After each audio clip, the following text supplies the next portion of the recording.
Hi, I am TonniLea with TonniLea TV, and I am so glad and so blessed to have Erik here today with me. Erik Allen, who has a story that I can't wait to hear all of it. But I know he's been a survivor of many things, and that's what this show is all about. We are all survivors.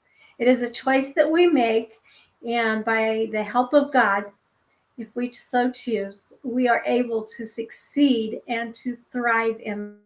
And that's what this ministry, that's what this TV show is all about. So help me welcome Erik. Erik, I'm so glad that you're here. Oh, it's Thank such an you. honor. Such an honor. Thank you so much for having me on the show. I'm excited to be here. Yeah, thanks.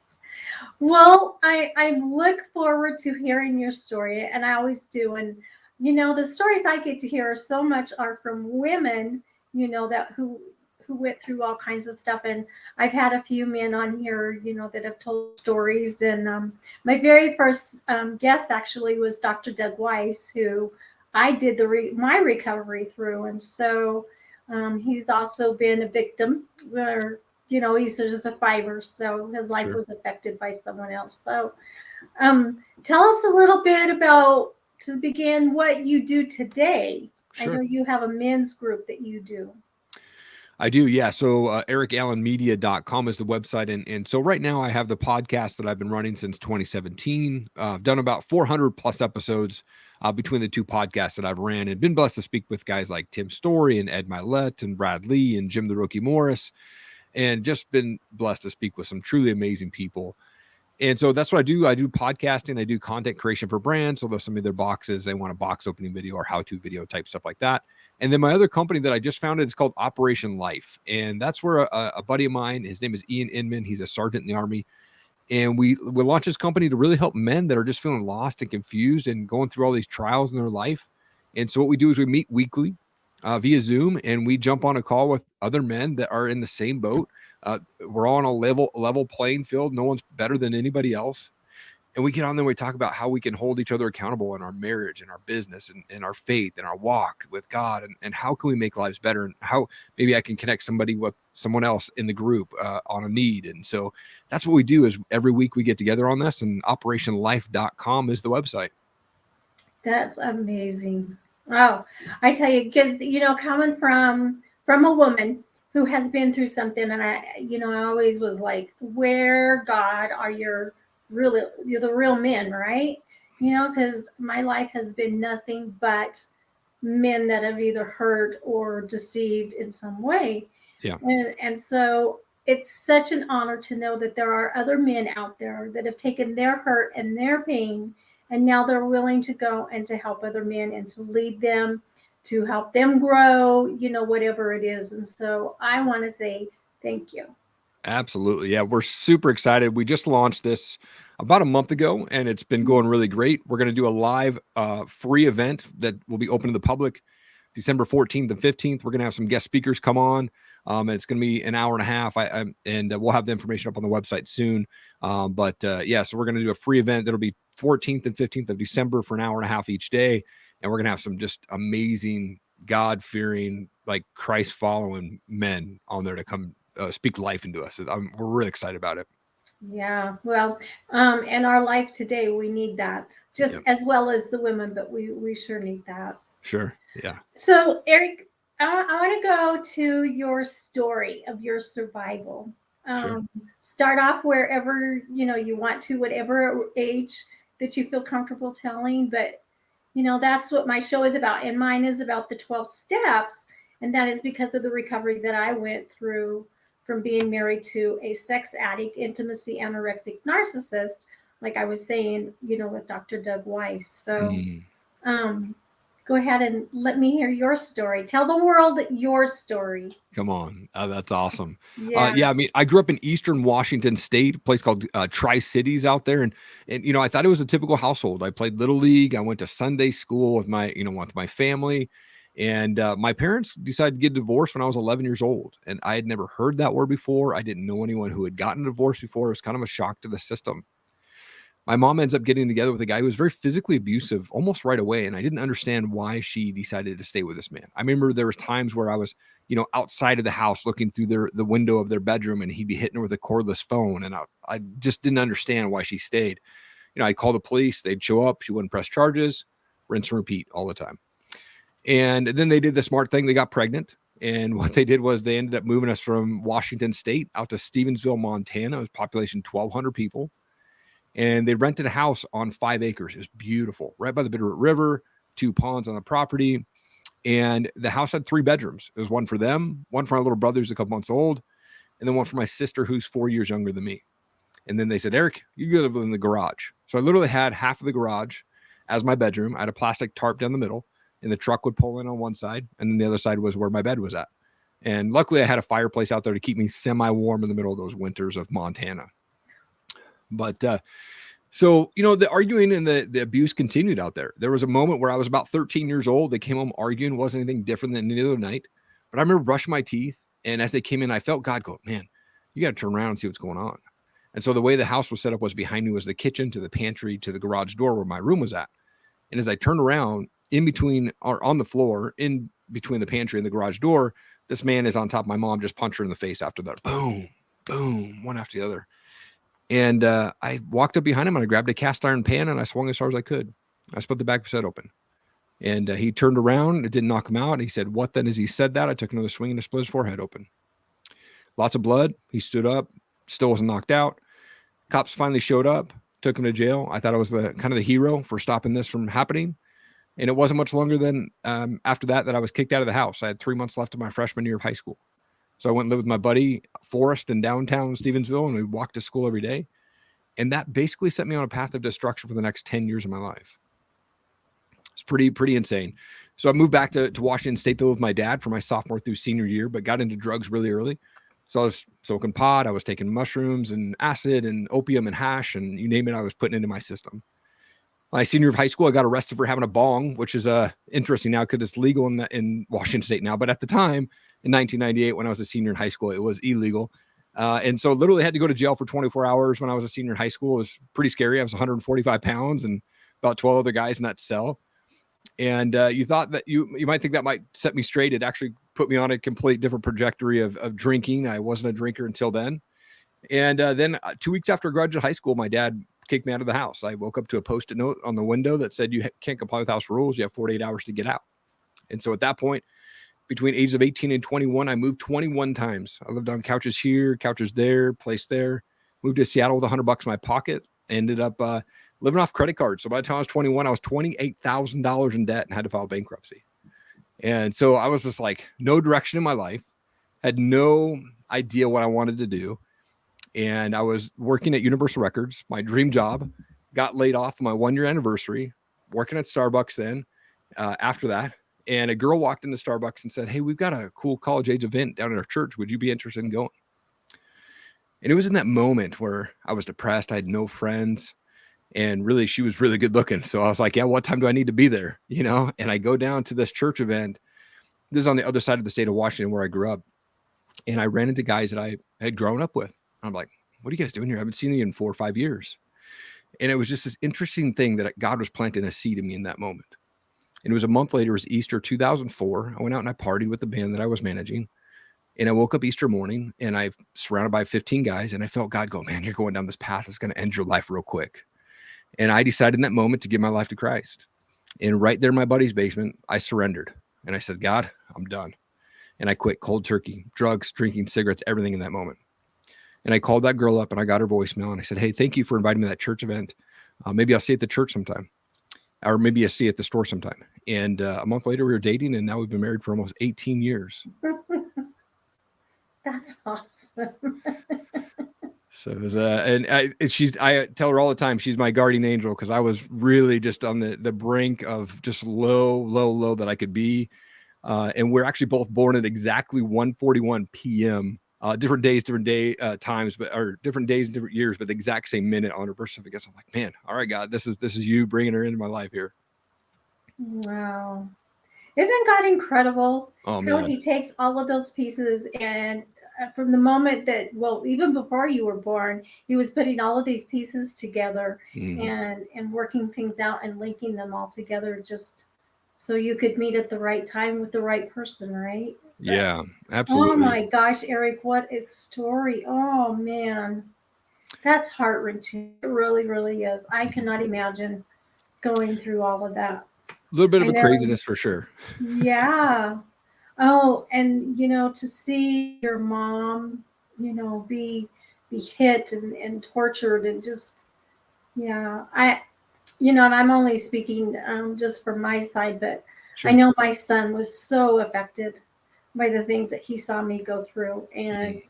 his path was somewhat like yours, just a lot worse. He was in jail for 29 times, Wow. and 17 times he tried to commit suicide, and My yeah, gosh. so it does. The childhood things truly, truly affect you. It So does.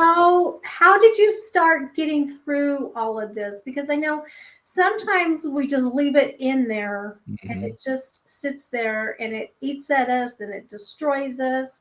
Or what what made you start working? I mean, I know you accepted the Lord and stuff, Yeah. but how did you start working on yourself? It was really a change of my mind. I decided that I wanted to get out of that, and in order for me in that moment to step away from the party scene, I had to change the environment.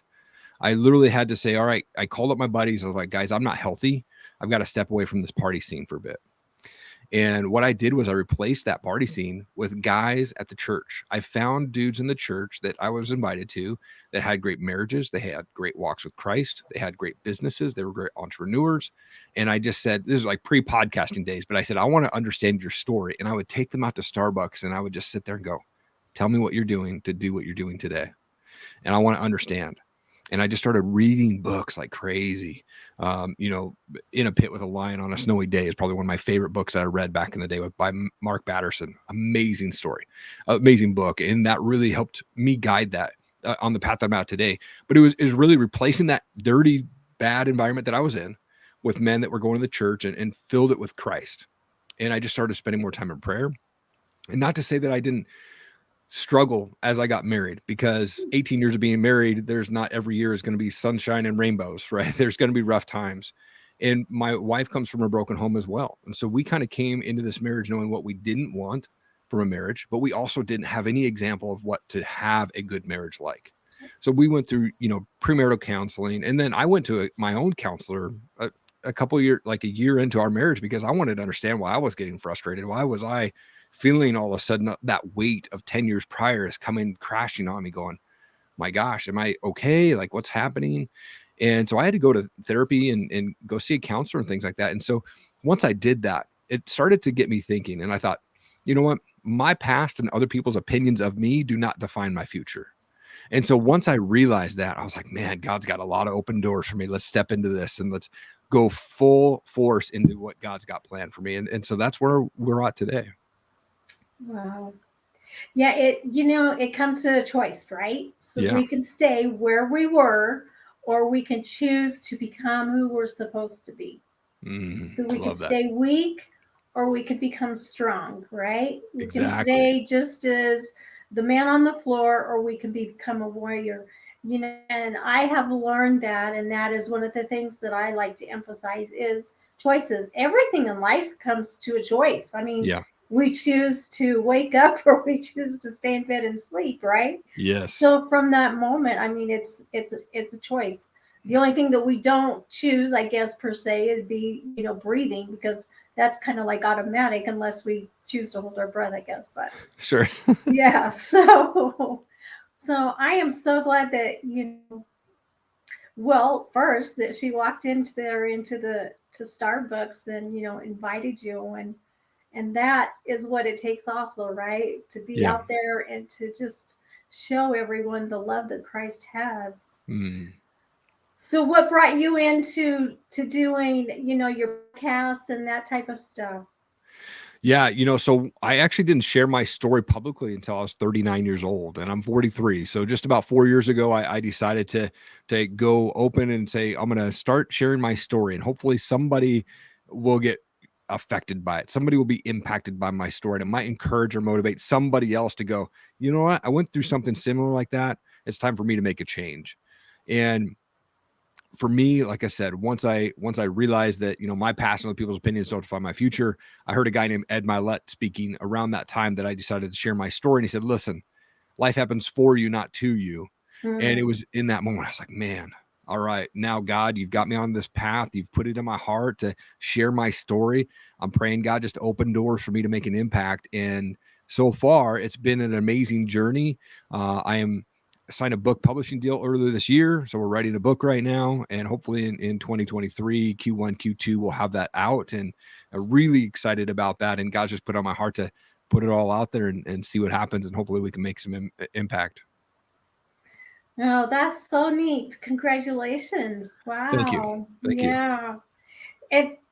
For me, I have learned that it just has to be told. Some of the words that God gave me was, it's my, and this is him speaking, it's my story, not your story to keep.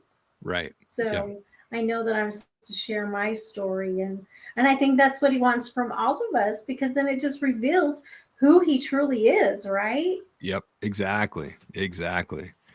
And I think he just brings in amazing people into your life and at the right time. And, you know, one of the things that I like to add kind of as an affirmation for me is that, you know, I'm always in the right place at the right time. And I think God's got control of that, and he'll bring the right people, or he'll bring the right opportunities to me in the right time. And I just surrender that to him and let him kind of handle that. Absolutely. Yeah. I say this humbly, but I have not asked for anything or asked anyone. It just comes to me. And that's when you know that God is in control and that he has his purpose fulfilling in your life, right? Absolutely. So besides the book, what else is in Erik's future, do you think? So, I'm sorry, I didn't mean to cut you off there. No, go ahead. I mean, we're doing the book right now. Operation Life is a big push right now for us to just kind of build that up as much as we can. And that free event that we're doing around in mid-December is going to be a big one. We've got some just massive guests coming out. We're going to announce that in just a couple of days, but I'm going to do exclusive right here on your show. Jim the Rookie Morris will be a guest speaker. Ira Davis will be a guest speaker. And my buddy Kelly Cardenas will be a guest speaker. All three of them, amazing men of Christ, and coming to just speak life into the men that are on the show or that are in that group. And so excited to be a part of that. And it's going to be a good one. That's day one, and day two, we haven't announced those speakers yet. But it's going to be a really exciting event. And then coming 2023, like I said, the book's going to be a big focus. Doing some public speaking opportunities. I just got asked to do an event out here in Idaho. That'll be a faith-based event at the kind of end of January. And so that's kind of the goal is, you know, I still work full time. So trying to do full-time work and do podcast and all this stuff, it's tough, but you know, God just gives me the strength to get through it all. Absolutely. Yes. Because when he sends you, he equips you. Yes. In all things. So, yeah. So do you and your wife go out and do things together as far as share the story? Is she doing kind of the same thing then, or? My wife is amazing at speaking life into other women. She is such an encourager, and not just to myself, but like our kids. And she has a way of speaking to our kids that can really hit home for them and make them go, oh yeah, like God's got a plan for me on this. Right. So we don't do any speaking together opportunities yet. It's definitely something we've chatted about. I think just because of me still working in the full-time workspace, and, you know, she wants to be a mom, and that's her big focus right now. And my kids are 12 and 9. And, you know, it was a goal of mine to have her be a stay-at-home mom. And I was able to work a job that allowed her to come home full-time and be a mom when my daughter was 6 months old. My daughter's 12 right now. So she's been home for the entire life of my kids. That was a goal of mine. And so, you know, she just loves being a mom. And so I think, you know, as we get older, there'll probably be some opportunities. I know that she wants to write a book as well. But right now we're just trying to be the best parents that we can and break those chains of abuse, addiction, divorce, you know, and rejection. Both our parents have been married and divorced several times. And we said, I do, we meant it. And, you know, here we are almost 18 years later. So what do you think, you know, you're talking about how everybody else is all broken and stuff, and you guys are together and you've learned to do things. What do you think I mean, I know that God's involved in all of that, but what do you think helped you to decide that you were done with this and that you wanted this stopped now in your generation? Mm. You know, It's all there's a lot of different things that brings people to that, but what is your part? What happened Yeah, there? I think for me it was really God intervening in that. For we knew exactly, like I said, what we didn't want out of marriage.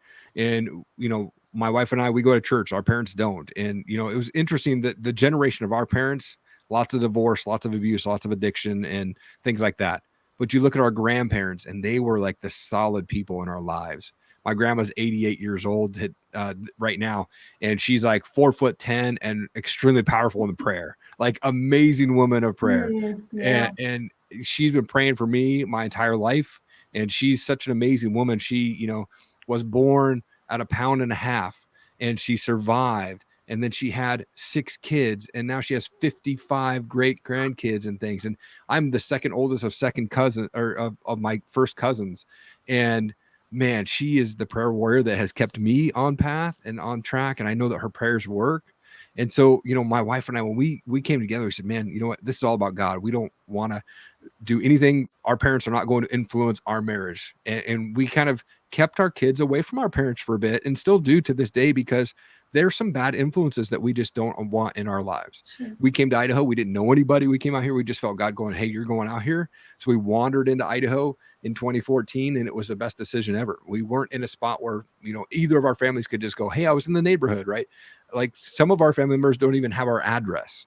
It's just because we decided that we were going to bring this together. And we want to change the legacy of the Allen tribe for generations to come. Both my kids have given their life to Christ and love the Lord. And it's fun to see them grow and go to church and singing and worship. And man, it's just awesome. And that's what drives us to go, all right, how can we be better at this though? What's next? And so that's that drive for us to break those chains. Yeah, and you are doing a blessing for your children because you broke those chains. It stopped with you. And so now your children and their children will just keep continuing to go. And that's what is so amazing about when we take the stand and say enough is enough. Yeah. Yeah. Yep. Yep, I've done that, and I have done that for my children, although my children have already been so affected by, many different things and stuff. But for my grandchildren, oh my gosh, yeah. Mm-hmm. Yep, you just take that stand and you fight for it. And then, like your grandma, I had a grandma like that. And even when I was in jail, I could feel her prayers and her tears falling down on me. So those grandmas that dedicate themselves to praying over their children, that is a huge blessing. Yeah. Yeah. It is amazing. My grandma literally has a list of all of our names, and she prays over every single one of us every single day. And she's big on memorizing scripture, and she's like, I think I have about 80 verses memorized, but I want to get to 100. So she's just continuing every day to just study the word. Those grandmas are pretty special. Yeah, Yeah. absolutely. They're good for the family. Yep. Yeah. So, tell me just a little bit more about your men's group. The Zoom that you're going to be doing, and the speakers and stuff. What specifically are you going to be targeting at? Just giving them wisdom and that type of stuff on growth and. Yeah. So, during our weekly calls, when we jump on the folks that are in the community themselves, we deep dive into wins and struggles and how we can help each other. We talk about our P4 framework from the Operation Life perspective, and that's purpose, passion, prosperity, and power. And not power as in power over everybody, but power as in to, break those chains and break those, the abuse that we've gone through. And so we really deep dive into those each week. And then I'm a John Maxwell certified coach as well. So I bring in some of the wisdom and knowledge from John Maxwell and from his books and being able to bring that into the group. But the event that we're doing the 14th to 15th, it's going to be a free event open to the public. You don't need to be a member of our community. And we are bringing in some spectacular speakers. And really, it's just I'm allowing the speakers to kind of go, all right, let God tell you what you need to bring. I'm not setting any parameters about what you need to bring, but God will feed you what you're supposed to bring. And these guys are awesome married men. They love the Lord. They've been through stuff. They've gotten through that. And so they're just going to bring what they know and how to speak and let the Lord speak to them.